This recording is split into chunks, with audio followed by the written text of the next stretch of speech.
and it looked like Chennedy Carter has finally broken her silence about this Caitlin Clark situation. Chennedy Carter just jumped out the window and justified an assault on Caitlin Clark. The WNBA season is just a few weeks away, and nearly every major free agent has already signed with a team, except for one, Chennedy Carter. Yes, the same Chennedy Carter who made headlines last June for that controversial shoulder check on Caitlin Clark. Break down that situation that happened. Yeah. So, in basketball a little bit, there's things called talking, what you like to call smack or whatever everybody likes to call it. Yeah. Plays before things are said, you know, that's a part of basketball. Caitlin Clark gears up for her second season with her popularity soaring. Chennedy Carter is still trying to defend herself online. She says the hit was nothing more than a minor basketball move, a harmless tap. But WNBA teams don't seem convinced. So the question is this karma? Is it fair? Or is Carter simply being used as a warning for how not to treat the leagues? My rising star, let's take a closer look. Chennedy Carter has always been kind of up against the fence when speaking about this Caitlin Clark situation. We remember when she first got asked about this during a press conference, she stated that she wasn't going to speak on Caitlin Clark. Now, we know months later, she still hasn't spoken on the whole situation. That is until today. Yes, Chennedy Carter finally broken her silence about the Caitlin Clark hip check. Remember that moment last June when Chennedy Carter intentionally bumped into Caitlin Clark? What should have been a routine regular season game between the Chicago Sky and Indiana Fever ended, upturning into the moment that came to define Carter's career. And Clark. I mean, that's clearly a foul, which was called. The question is, will they call it unnecessary? Chennedy Carter. Let's take a closer look at what really went down, step by step. Right after scoring, Chennedy Carter didn't head back on defense. Instead, she made a sharp turn straight toward Caitlin Clark, who wasn't expecting it. The replay makes it clear. There was no basketball reason for Carter's movement. You can see her say something under her breath, lock eyes with Clark, and then deliver a hard shoulder hit that knocked the rookie to the floor.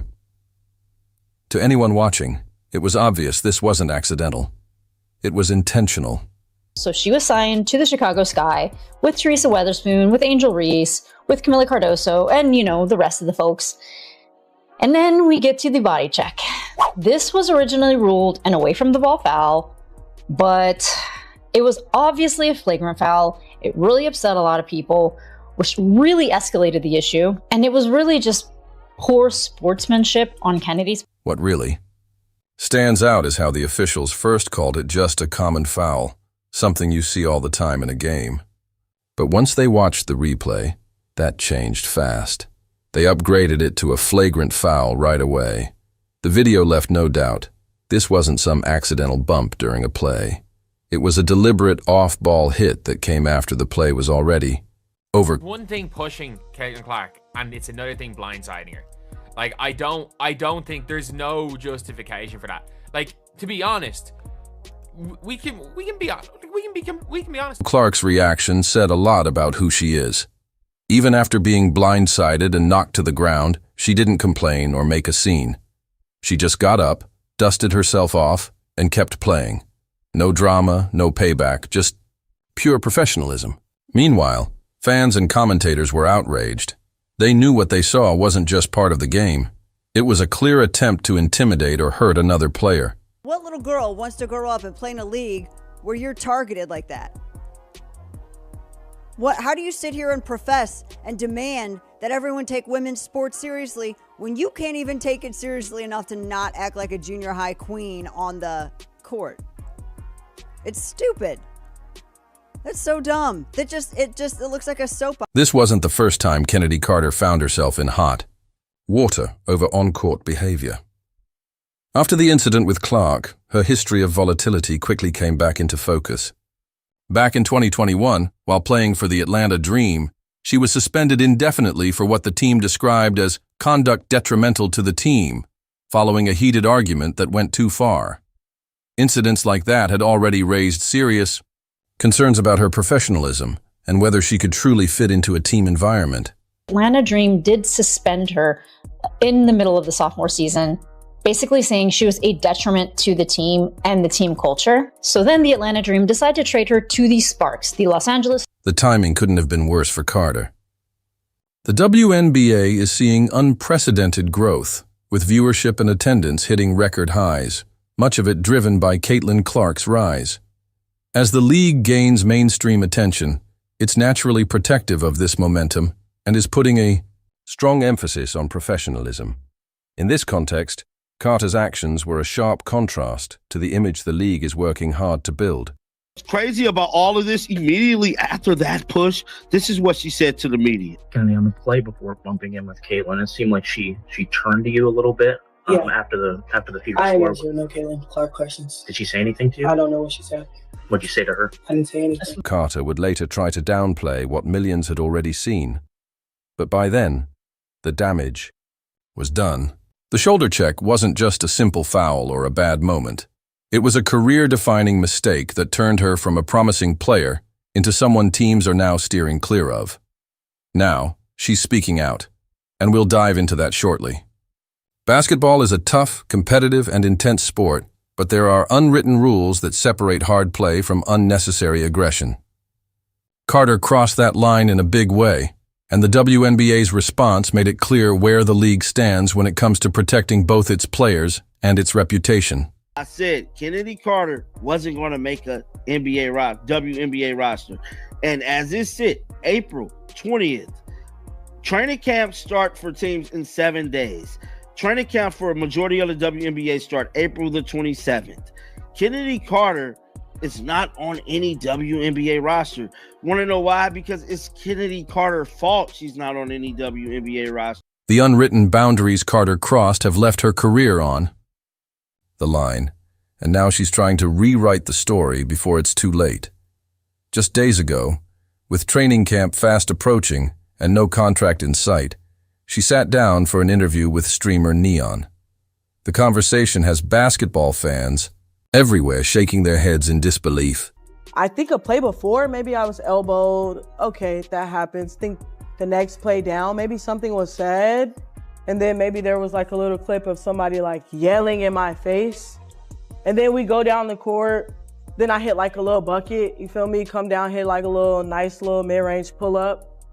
And then I just like, just give her like a little like, I'm here. Like, I don't think it was, what's crazy? Me and my brother went back and watched, and we seen a lot of clips in the NBA of guys getting like pushing LeBron. Like, I think it was Jeff Teague or somebody who like pushed LeBron out of bounds, like said, man, I was mad because like we couldn't stop him. Carter's attempt to downplay what millions saw with their own eyes is truly astonishing. In the interview, she brushed off the deliberate shoulder check as just talking smack and giving Clark a little I'm here energy. What's especially telling is the stark contrast between her casual description and the powerful hit that sent Clark crashing to the floor. The footage speaks for itself. There was nothing subtle or routine about that contact. She stopped and went through, that is not, we watched the clip. There is no way that we're letting this happen. Saying that it was nothing, this is not just a tap. What makes Carter's revision of events even more transparent is her sudden claim that she might have been elbowed before the play. This new detail, conveniently left out of all her previous statements, has been completely debunked by video evidence. The footage shows no provocation at all, making her last-minute justification sound hollow, even to casual observers. I'm just it's like one of those things, like, it happens in basketball. I know people try to say, it's not one of those things. It's not a personal thing. It's a competitive thing. It happens in basketball, and it's just one of those things. But it's kind of what happened. Then it spiraled out of control. And then the media takes whatever narrative they want to put out. You watch every game, every single game, to see if you can find any deflects in my game, and it's really nothing that you probably could say too much about. So then you have trolls, and that's why I said they're gonna be around regardless. But yeah, it was just like a nice little tap, I'm here, not to harm you or anything. If you want to push somebody, you're gonna Social media quickly called out what was clearly a damage control effort. One fan's comment summed up the collective reaction perfectly. You all seriously don't believe her, do you? This wasn't just an isolated response. Basketball communities across various platforms echoed the same skepticism, viewing Carter's explanation as a desperate attempt at fixing her image. This is crazy, and this changes everything, because all this time we've been waiting on Chennedy Carter to take responsibility for what she did to Caitlin Clark. It shows me, I ain't even got to watch all this footage right here, but I am going to look at it. But it's showing me right now that she still is not taking responsibility for her actions. She's finna blame this whole situation on Caitlin Clark supposedly talking smack to her. The timing couldn't be more obvious. With the 2025 training camp just around the corner and Carter still without a contract, this interview seems less about clearing the air and more like a last-ditch PR effort. After months of staying silent about the incident, Carter now suddenly feels the need to share her side, right as teams are finalizing their rosters. The connection isn't exactly subtle. I mean, that happens, man. Like, it's one of those things. I'm a great player. She's a great player. It looks a certain way. Everybody's going to have their views on it. But my personal view is, I don't have anything against her. She's a great player, and so am I. And I've got buckets all that season. You know what I'm saying? So, just one of those things that, I love it, though. They think I hate it. I love it. I love when it gets riled up and juicy like that. You feed off of like what people say and shit, and it makes you more motivated. That's what I'm telling you. Oh yeah, I love the hate. I love that. Yeah. Oh yeah. Perhaps the most telling part of Carter's image overhaul is her complete turnaround on Clark's abilities. Remember, when she dismissed Clark by questioning what she brings to the table besides three-point shooting. That dismissive tone has now shifted to praise, with Carter calling the Fever star a great player and even comparing her to LeBron James. This dramatic shift in language seems less like a genuine change of heart and more like a calculated move, to appear reasonable and remorseful, without actually taking responsibility for her actions.